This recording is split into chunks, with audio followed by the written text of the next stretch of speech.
Welcome back to a Brummie Wonders, and today there's a reason for filming. I know the filming's taken a back step for a little while, but I'll get to why and how we're going to fix that. But anyway, today is the hottest day so far of 2025. It's the 30th of June and we are tipping 32 degrees and blazing sunshine.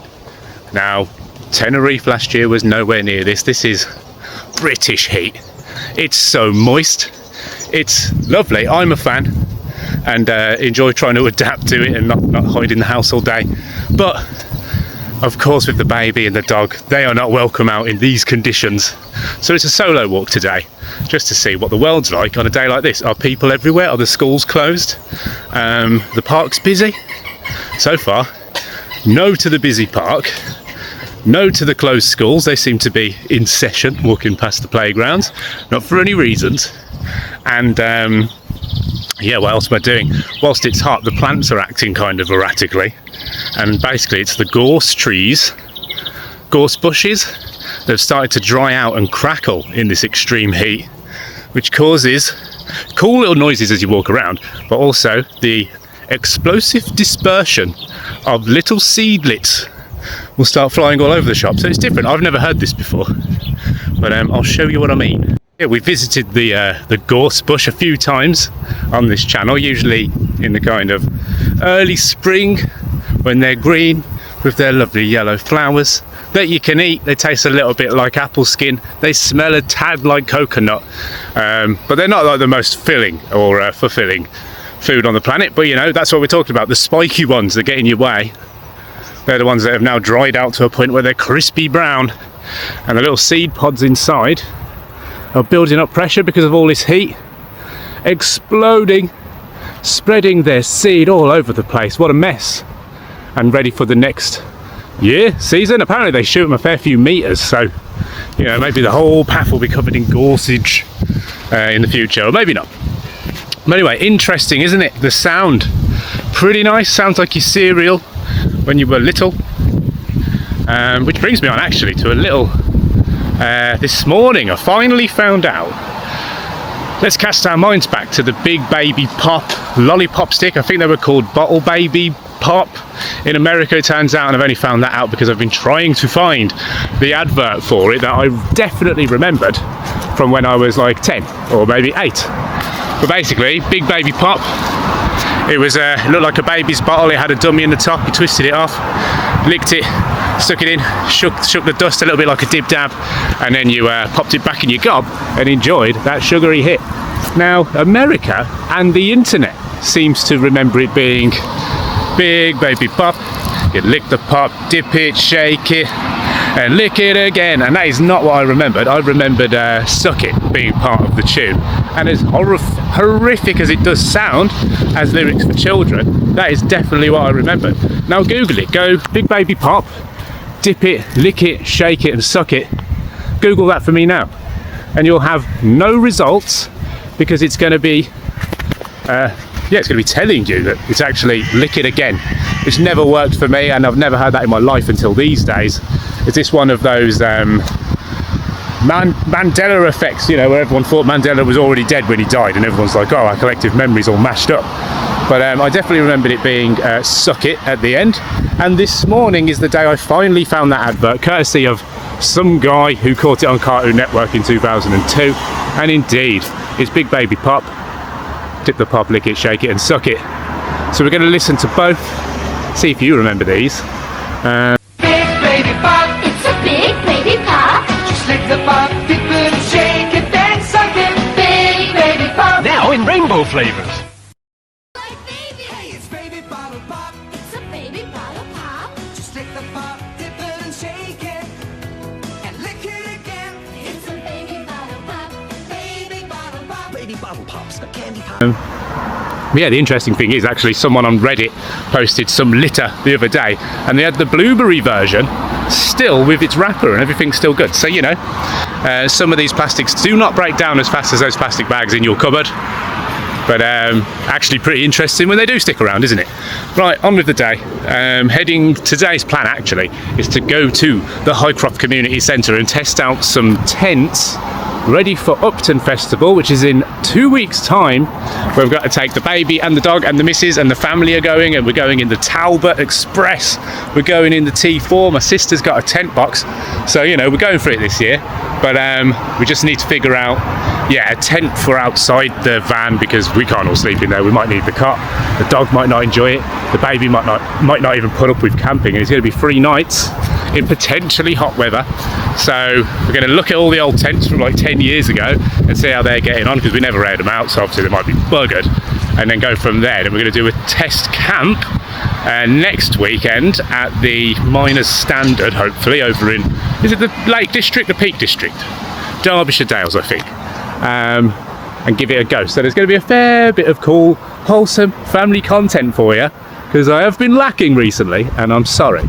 But I felt disheartened by this world, but I have a sudden bounce back into life because we went to Knoll Festival, party in the park, as a last minute plan on a Saturday just gone, and it was a lot of fun. Good to see actual people enjoying themselves, behaving themselves, being tidy, having a nice time, no violence, and all was well.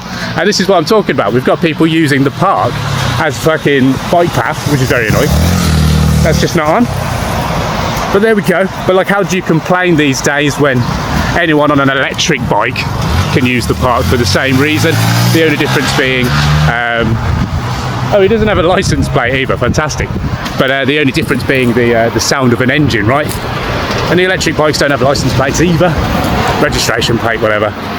So yeah, I'm disheartened by the idiots surrounding me. There's one. Great timing. I didn't pay him. I didn't plan him. But there you go. It's just that constant now. So yeah, it was nice to be in Knoll with the normies. Well done, Knoll, you've got it down. So yeah, really looking forward to a bit of camping out in the sticks.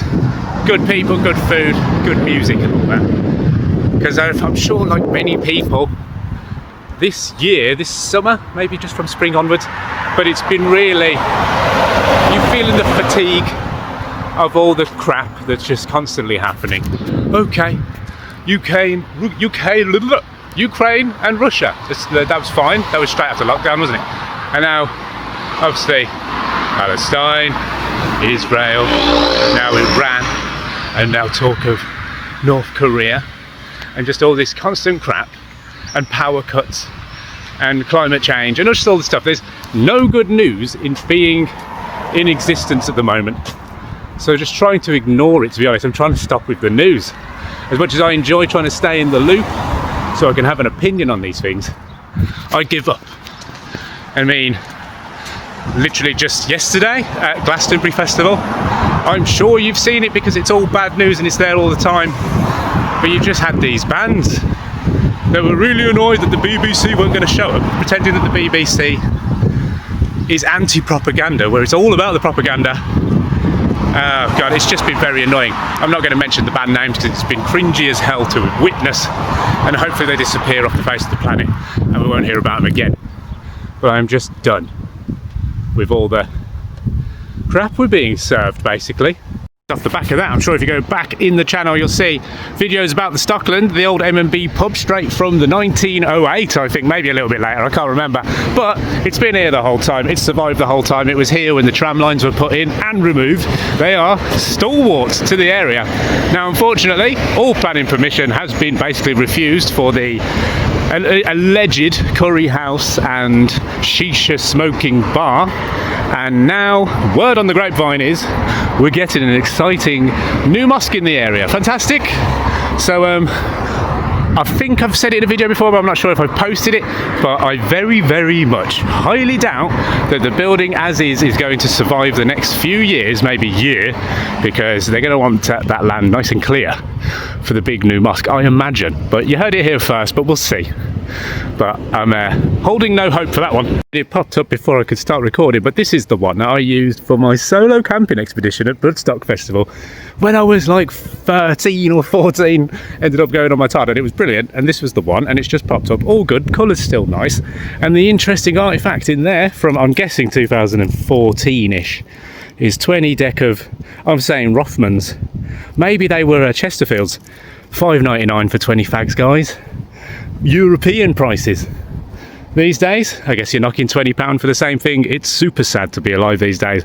But this one will be coming to Upton Blues and also on the test camp, because that's a good one for Mr. Pippin the dog to live in. Cool. So next, nothing else really going on there. This was like when pop-up tents had really just come out as well. So not the best to walk around with. There you go. Mr. Pippin. It's already boiling. Plenty long enough. Good lord, this is fine. Oh, it's hot though.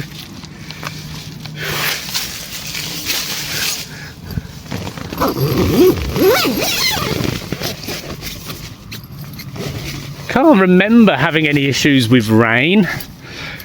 I mean, I imagine its waterproof qualities have degraded throughout the years, because we're talking about probably 14 years ago, mate.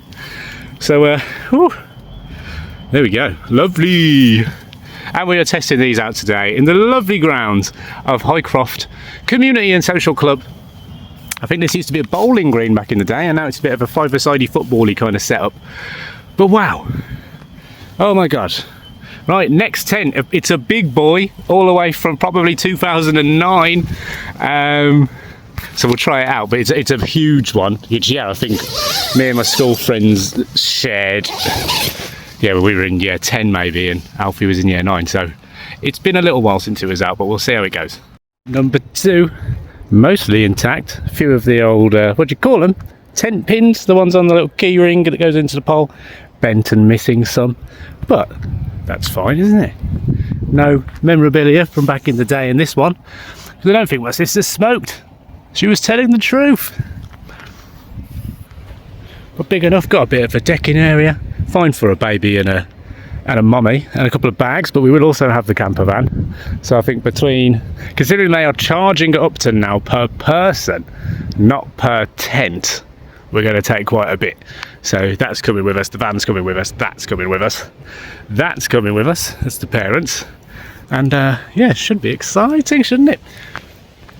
Just need to find a ground sheet for this front bit. But apart from that, she'll do. Minute edition has turned up. And we're going to do this one now.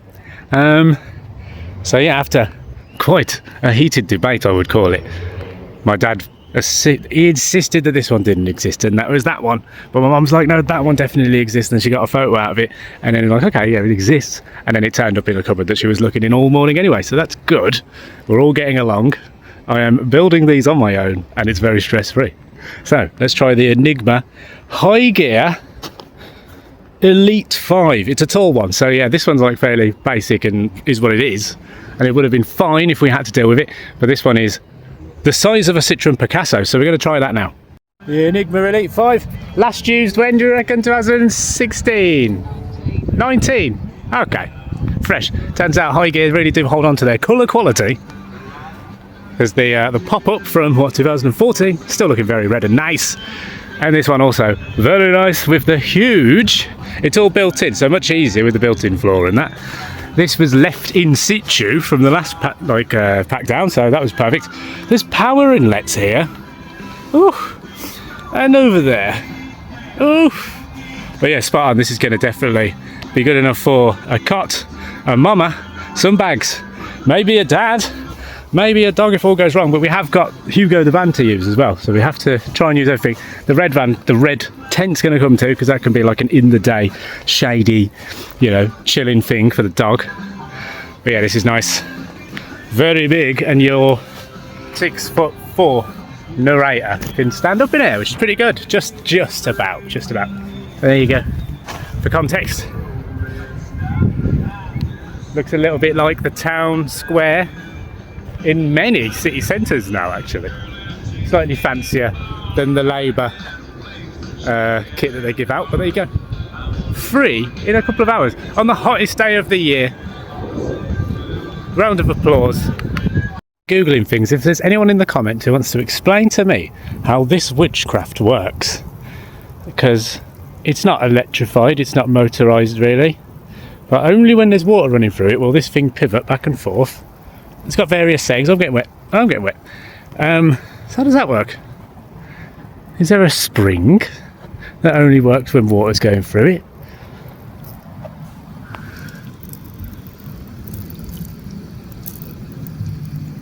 Is it the water flow turning a very weird little gear which moves the thing? I'm impressed. Yeah, I'm going with water turns a little gear thing. That's it, isn't it? The Victorians, geniuses, not witches. And that is the end of today's Brummie Wonders adventure, testing out tents ready for next week, complaining a little bit about the modern society, but nothing new there. I hope you're all okay, and I hope I haven't been gone too long and you enjoy this one. But anyway, have a good hot ass summer, and I'll see you on the next one.